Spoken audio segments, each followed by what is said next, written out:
ইয়াক পাঁচটা ডিষ্ট্ৰিক্টৰ যিটো তেখেতৰ ভ্ৰমণসূচী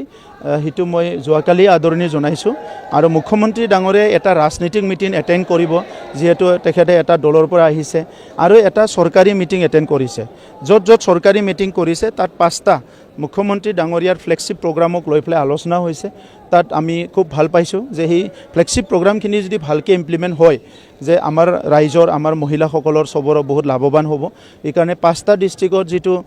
ফ্লেগশ্বিপ প্ৰগ্ৰামৰ ৰিভিউ প্ৰগ্ৰাম তাত আমাৰ MLA UPPLৰ MLA MP যোন আছে আমি চবে থাকিম আৰু পাৰ্টিৰ তেখেতসকলৰ যিহেতু দল আছে এক্সাৰচাইজ কৰিছে আহি থকা নিৰ্বাচনক লৈ পেলাই তাত চবৰে অধিকাৰ আছে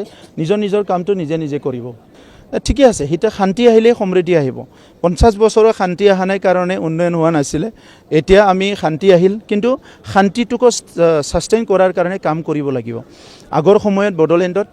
কাৰোবাৰ ৰাজনীতি ভুলৰ কাৰণে কাৰোবাৰ এটা কথা ভুল কোৱাৰ কাৰণে বা কিবা এটা ইনিচিয়েটিভ ভুল লোৱাৰ কাৰণে হওক বা ভালে হওক বিভিন্ন কাৰণত যোৱা 50 বছৰত বড়োলেণ্ডটো অস্থিৰ হৈ আছিল কিমান ঘৰ জ্বলাজ্বলি হ'ল কিমান মানুহ মৰিল কিমান মহিলা ভিক্টিম হ'ল কিমান শিশু ভিক্টিম হ'ল সো এই গোটেই কথাটো এতিয়া আমি কোনো পাহৰি যোৱা নাই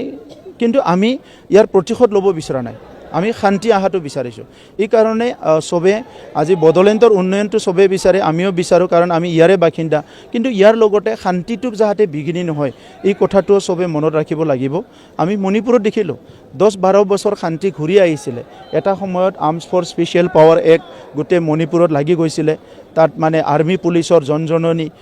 ইৰম শৰ্মিলা বহুত বছৰ হাংগাৰ ষ্ট্ৰাইক কৰিছিলে arms force special power act উঠাব লাগে বুলি তাৰপিছত মণিপুৰত কেইদিনমানৰ কাৰণে শান্তি আহিল আজি মেৰী কমৰ নিচিনা প্লেয়াৰ মণিপুৰত জন্ম হ'ল কিন্তু আজি মণিপুৰৰ পৰা জ্বলাজ্বলি হৈ আকৌ সব অশান্তি হৈ গ'ল গতিকে বড়োলেণ্ড অঞ্চলটো অসমৰ one of the most sensitive area হিচাপে যোৱা 50 বছৰত আছে তো এই সময়ত আমি অলপ ভাল আহিছে বুলি যদি সবে মানে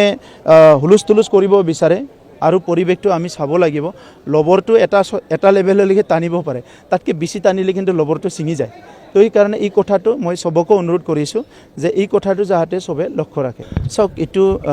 বিজেপি দলৰ ৰাজনীতি সিদ্ধান্ত তাত মই বহুত বেছি বিশ্লেষণ কৰাটো ভাল নহ'ব কাৰণ মই নাজানোৱে আপোনালোকে যদি UPPLৰ কিবা এটা খুদে মই সেইটো এনালাইসিস কৰিও কম দীঘলীয়াকৈ কম কিন্তু এই কথাটো আমাৰ মুখ্যমন্ত্ৰী ডাঙৰীয়াই কৈছে বা কোনোবা বিজেপি দলৰ নেতাই কোৱা কথাটো